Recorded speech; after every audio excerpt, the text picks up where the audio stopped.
মানে ওরা এত বড় সারপ্রাইজ দিয়েছে, ওরা নিজেও কল্পনা করে নাই, আর আমিও ভাবি নাই ওর রিয়াকশনটা এত জোশ হইব। আজকে বাই করছে, এই কয়েকদিন ভিতরে ছিল।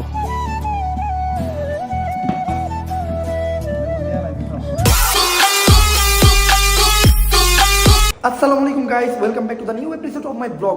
গাইস, প্রিভিয়াস ব্লগে আমি আমার বাইক কিনছিলাম, এই ব্লগে আমাদের সারপ্রাইজ দেওয়ার কথা ছিল, আর আমি বাইক কিনছিলাম 9 ডিসেম্বর, আর আজকে হইলো 14 ডিসেম্বর। গাইস, আমার শ্যুটের এত প্যারা চলতেছিল, যার কারণে আমি এত বেশি লেট করে ফেলাইছি। কিন্তু এই কদিন আমি আমার বাইক একটুর জন্য বাইক করতে পারি নাই, জাস্ট প্রতিদিন ইঞ্জিনটা স্টার্ট দিছি আর বাইকটা গরম করছি অ্যান্ড আবার অফ করেছি, কারণ শীতের ভিতরে ইঞ্জিন অফ করে রাখলে ইঞ্জিনে প্রবলেম হতে পারে। দোকানদার আমার বলছিল রেগুলারলি বাইকটি স্টার্ট করো অ্যান্ড কিছুদিন চালাবো, বাট এই কদিন তো আমি চালাইতে পারি নাই। বাট আজকে সারপ্রাইজ দেওয়ার পর থেকে হবে আমাদের bike riding and moto blogging start. আর গাইস, আজকে ফাইনালি আমি সারপ্রাইজটা দিয়ে দিব। অলরেডি সবাই ফোন দিয়ে দিছি যে সবাই জায়গায় চলে আসো অ্যান্ড বাইকটা বাই করি, চলেন। গাইস, এই যে হলো আমাদের বাইক, কিন্তু এতদিন বাইক করা হয় নাই। আর এইটা হলো ইয়ামাহা ভার্সন 4 ইন্দোনেশিয়ান ব্ল্যাক, যেটা আমার ড্রিম বাইক। বাট ওরা সবাই জানে যে আমি কিনছি 4B। তো অনেক বড় একটা সারপ্রাইজ দিতে চলতেছে, আমি সবাই অলরেডি কল দিয়ে জানাইছি। অ্যান্ড আমি আমার যে ফেসবুক অ্যাকাউন্ট আছে, মানে যেটা আমাদের টিম মেম্বারের সাথে কন্ট্যাক্ট বা কানেক্ট আছে, এই যে ওইটাতে আমি অলরেডি একটা স্টোরিও মেরে দিছি যা ডান 4B। তো আমার যত টিম মেম্বার আছে সবাই দেখে ফেলাইছে, অ্যান্ড ওরা আসলেই ভাবছে যে 4B কিনছি, বাট না, আমি ভার্সন 4 কিনছি। অনেক বড় একটা সারপ্রাইজ হতে চলতেছে গাইস। তো ফটাফট আমি গাড়িটা বাইক করি। ফাইনালি স্টার্ট দিলাম আমার বাইক। ও সাউন্ডেই শান্তি লাগে ভাই। তো প্রথমে যে এই গাড়িটা ওয়াশ করাইতে হবে, কারণ এতদিন পয়লা থেকে এটা অনেক ধুলা ময়লা জমছে, এটাতে মনে হয় না যে নতুন বাইক। আর গাইস, নতুন বাইক কেনার পর নতুন বাইক রাইখা দেওয়া যে একটা প্যারা, মানে ছেলেদের, প্রত্যেকটা ছেলের ইমোশনই হলো তার বাইক। আর এটা কেনার পর এটা রাইখা দেওয়া যে কি একটা কষ্ট ভাই, তাও টানা 6 দিন ভাই। আমার শ্যুটের এত বেশি প্যারা ছিল, এটা আমি বাইক করতে পারি নাই। অ্যান্ড টানা 6 দিন পরে আজকে সবাইরে সারপ্রাইজ দিব। প্রথমে গাড়িটা আগে ওয়াশ করাই। আমি অনেক এক্সাইটেড গাইস, মানে অনেক বেশি এক্সাইটেড যে ওদের রিয়াকশনটা কি হইতে চলতেছে। কারণ আমি অলরেডি ফেসবুকে আপলোড দেওয়ার পর আবার আমার মেসেজ দেওয়া শুরু করতে, ভাই গাড়ি নিয়ে কখন আইতাছো। আমি কিন্তু অলরেডি আমি রাস্তায়, হ্যাঁ আসলে আমি রাস্তায়। ওরা ভাই ভেবা জায়গায় হয়ে যোগা।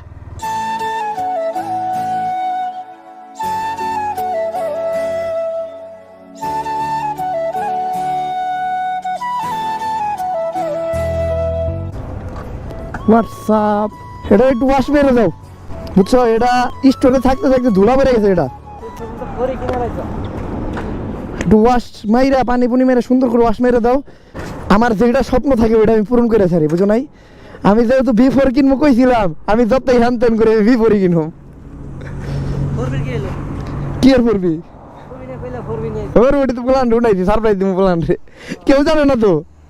তুমি দেখলে খালি বারে বারে হপায় ঢুকাইলাম। প্রথম নিয়ে আইছি 6 দিন আগে, আসিল আমার জিরানির বাসা, না ওই জিরানির বাসায়।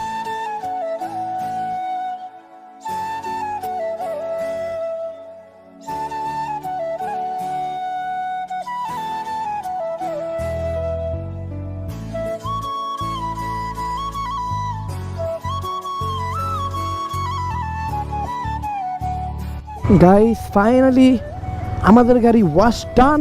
আপাতত সবাইরে ফোন দিয়ে আমি রেডি হয়ে যেতে গেছি, আর ওরা অলরেডি গোলঘরে চলে আসছে, মানে যে জায়গায় আমরা রেগুলার ভিডিও করি। এখন জাস্ট যাই ওদের রিয়াকশনটা দেওয়ার পালা। গাইস, ওরা সবাই জানে যে আমি 4B নিয়ে আসতেছি, কিন্তু আমি নিয়ে যেতেছি ভার্সন 4।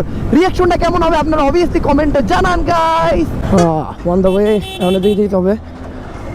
সো গাইস, আমি আইসা পড়ছি প্রায়, জাস্ট ট্রেন থেকে ঢুকলেই সামনে আমাদের পোলাপান সব রেডি। Are you guys ready guys? এখন আমি এন্ট্রি মারুম আমাদের সেই জায়গায়, যেই জায়গায় আমরা ভিডিও করি। ওই যে আমাদের সব পোলাপান ওই জায়গায় দাঁড়িয়ে আছে রেডি। 3, 2, 1 বুম।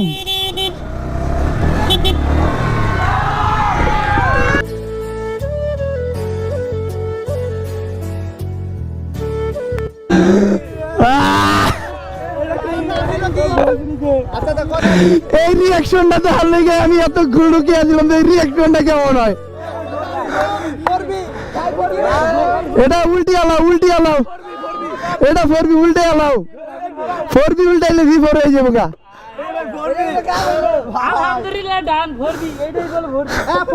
এইটার অপেক্ষায় ছিলাম আমি যে আগের রিয়াকশনটা কেমন হয়। আমি এই গাড়ি কিনছি 9 তারিখে এন্ড আজকে হইলো 15 তারিখ। এতদিন আমার এই গাড়ি খালি ঢুকে রাখছে শুধু একটা কারণে যে আমি দেখতে চাইছিলাম যে ওদের রিয়াকশনটা কেমন হয়।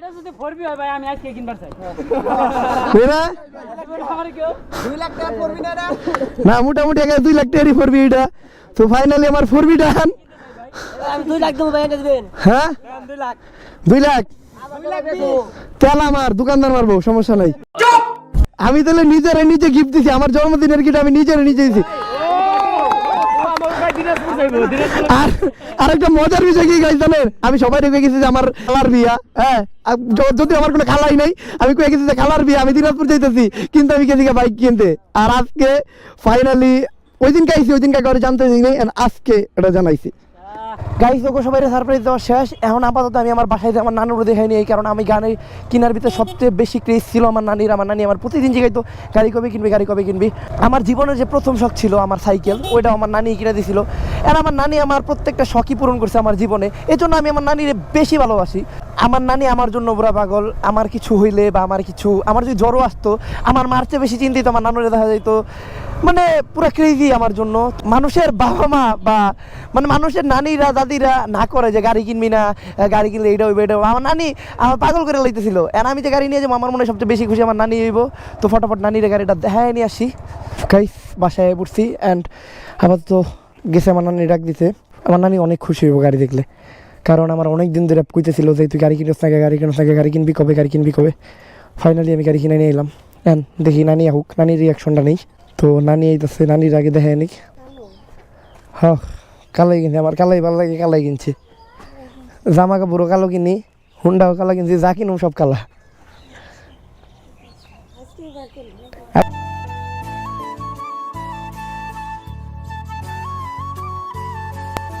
হ্যাঁ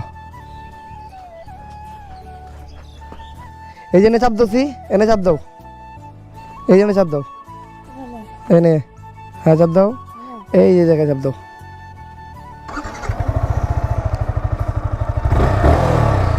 জায়গা গাইস ফাইনালি আমার নানির আমি দেখাই নিলাম গাড়িটা।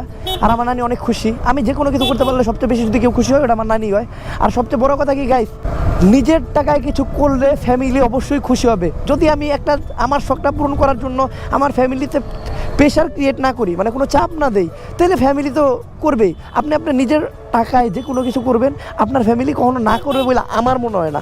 বাট ফ্যামিলি তো ভয় পায়, কারণ এখন যে পরিমাণ বাইক অ্যাক্সিডেন্টে মানুষ মারা যায়, ফ্যামিলির ভয় পাওয়ারই কথা। আচ্ছা যাক, ওটা কোনো ব্যাপার না। তো যা করা বাধা ছিল সব কিছু তো হয়ে গেল গা। এখন আপাতত গাড়িটা চালানোর পালা, কারণ এখন পর্যন্ত আমি ঠিক মতো গাড়ি চালাই নাই। সবাই মিলে একটু ঘুরি গাড়ি, যেহেতু সবাই এই জায়গায় এসে নাইট বাইরে খুব মিস করতেছি। অ্যান্ড আরও আমাদের কিছু পোলাপান ভাই ব্রাদার আহে নাই, সমস্যা নেই, আজকে কালকে বস্তু ওরা দিকে নিবনি। তো আপাতত এই জায়গার থেকে আমরা বাইরে। তো আপাতত আমাদের এলাকাটা একটা রাউন্ড দিয়েই, কারণ কেউই জানে না গাড়ি কেনার কথা। তো পুরো এলাকাটাই একটা ছোটোখাটো একটা রাউন্ড দিয়ে আসি। এখন মেইনলি আমার কিছু অ্যাক্সেসরিজ কিনা আছে, যেগুলো আমি লাগামু। ঠিক আছে, আপাতত এইভাবেই নিছি। অ্যান্ড আপনারা কমেন্ট করবেন আমি ভার্সন 4-এ কী মডিফিকেশন করা যায়। যদিও মানে এটিতে মডিফাই করার মতো আর কিছু নাই, তারপরে আপনারা কমেন্টে জানাবেন যে এটিতে কী মডিফিকেশন করা যায়। আর এভরিথিং লাগাই নেই, গাড়ির লুকের উপরে ডিপেন্ড করে একটা নামও দিব গাড়ির। আমি একটা নাম চয়েস করছি, আগে কমু না, নেক্সট ভিডিওতে কয়ে দিব। তো আপনারা খালি কনফার্ম করবেন যে এই নামটা দিলে কেমন হয়। তো আমার এই গাড়ির একটা নাম হবে। অ্যান্ড গাইস, আমি যদি মোটর ব্লগিং কন্টিনিউ করতে পারি আর আপনারা যদি এই জায়গায় সাপোর্ট দেন, আমি নেক্সটে একটা নেকেড বাইক নিয়ে নিবো। ওটাও জানাবেন অবভিয়াসলি কমেন্ট করে যে কী নেকেড বাইক নেওয়া যাবে। আপাতত এটা চালাইতে থাকি। আরে হরন দিয়ে পাগল করে লাইতেছে, পুরো রাস্তা গরম করে লাইছে ওরা। আপাতত গরম করা যাবে না, আমার লাইসেন্স চাইতে দাও গাইস।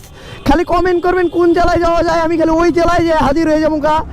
আপাতত জাস্ট আমার কিছুদিনের অপেক্ষা, আমার লাইসেন্সটা নেই, আমার কাগজপাতি নাই। আপাতত একটা খাওয়া দাওয়ার ব্যবস্থা করি, কারণ পোলাপান সব তো ট্রিট চাইতেছে। আপাতত আমার কাছে এত টাকাও নেই যে আমি ট্রিট দিব।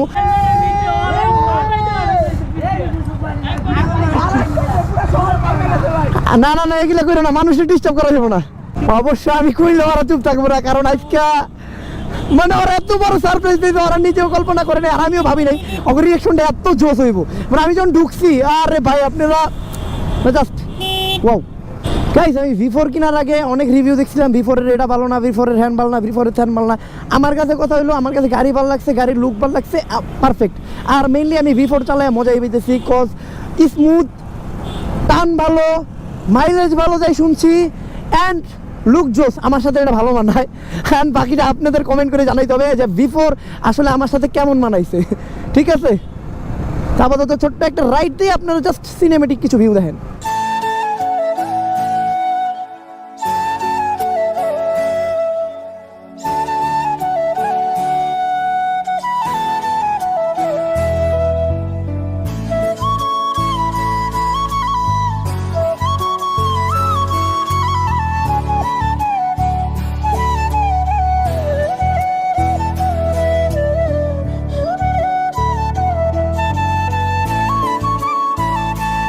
আসলে রাইড দিতে দিতে জানতে পারলাম যে সামনে একটা স্কুলে প্রোগ্রাম হইতেছে, ওটা আমাদের মিঠুর স্কুল, স্কুল না কলেজ।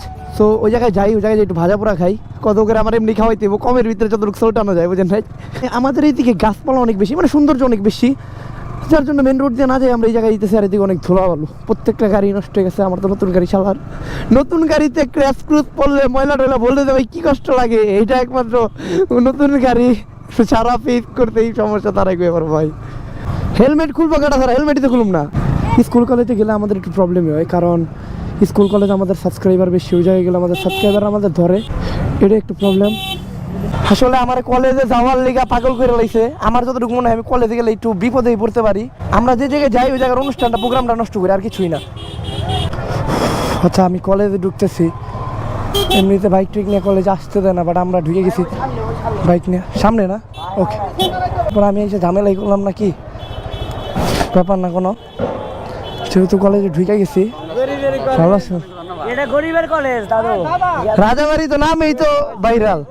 ভালো আছো দাদা? ইনে থাকুন যাবো না, আমি এটাই কইতেছি। এই আচ্ছা শুনো, অনুষ্ঠান দেখতেছি না, হ্যাঁ আরেকদিনে এনে চুপে যাবো, অনুষ্ঠান দেখে যাবো, ঠিক আছে? চলো এখন আমরা যে বাইরে খাই গেল, তাই আমাকে এখান থেকে বাইরে হয়ে যেতে হইব, কারণ আমরা এখান থেকে দেরি করতে পারবো না। যে জায়গায় যাই ওই জায়গায় ঝামেলা ক্রিয়েট করি, চাই না যে শিক্ষা প্রতিষ্ঠানের ভিতরে কোনো ঝামেলা হোক। সো গাইস আমরা ফাইনালি ওই জায়গা থেকে বাইরে হয়ে গেছিলাম, করে সামনে একটা রাস্তা আছে, রাস্তাটা খুবই সুন্দর, এই জায়গায় একটু রাইড করতে আসলাম। আর পোলাপানের সবার অনেক খিদা লাগছে, অবশ্য আমারও লাগছে, আর আমিও করে সারপ্রাইজ দেওয়ার কথা অনেক আগে নিয়ে আসছি। তো আপাতত এই জায়গা দিয়ে একটু গুইরা ডিরেক্ট খাইতে চলে যাবো। এই স্পোর্টস বাইক নিয়ে ঝামে পড়লে ভাই জীবনটা বেরিয়ে জায়গা, মনে করেন হাতের কবজি আর ঘাড় এত পরিমাণ ব্যথা হয় বলার বাইরে। রাস্তা অনেক, তারপরে জাম ঠেলতে ঠেলতে, তারপরে রাস্তায় মানুষও আটকাইছিল, সব কিছু মিলাইয়া রাত হয়ে গেছে। খিদায় পেট পুরো বয়ে গেছে, আমার মাজা মোজা সব ধরে গেছে, কারণ আমি স্পোর্টস বাইক চালানো তো অভ্যস্ত, বাট এত লং টাইম না, কারণ আমার পার্সোনাল যেহেতু স্পোর্টস বাইক ছিল না, অন্যেরটা চালাইছি। আমার কাছে নেকেড স্পোর্টস ছিল, লাইক এমটি জোস একটা গাড়ি, ওটাতে এত বেশি প্রবলেম করে না, ব্যাক পেন টেক পেনের কোনো প্যারা নেই, বাট এটা তো অনেক প্যারা আছে। সো ফাইনালি কাছাকাছি এসে পড়ছি, খিদা অনেক লাগছে, তাই হালিম খাম, ওই জায়গায় একটা স্পেশাল হালিম আছে, আমি খাই অলওয়েজ, আমি বলতে বলব আমরা খাই অলওয়েজ।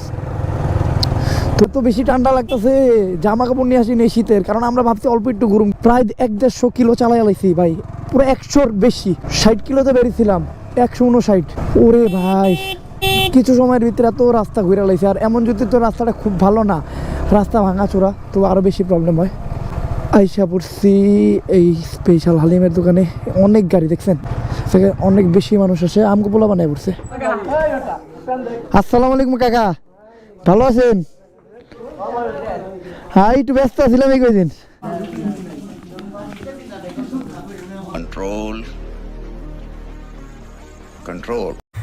বাইক রাইড করা যে প্যারা, এটা বলার বাইরে।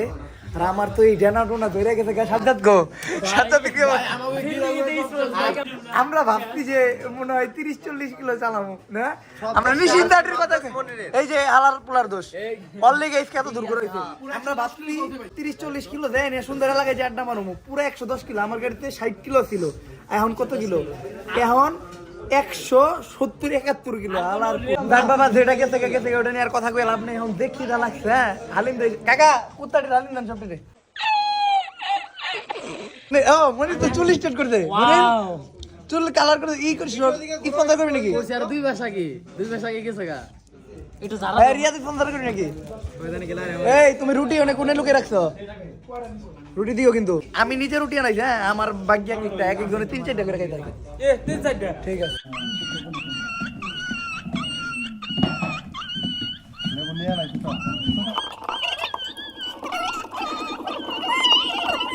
ফাইনালি খাওয়া দাওয়া শেষ আপাতত একটু ভালো লাগতেছে আর অনেক বেশি টায়ার্ড এত বেশি রাইড দিয়ে লাইছি আসলে কল্পনাও করি নাই এত অভ্যস্ত না তো আজকের ব্লগটা এই জায়গায় এন্ড করতেছি দেখা হবে আবার নেক্সট এপিসোডে আল্লাহ হাফেজ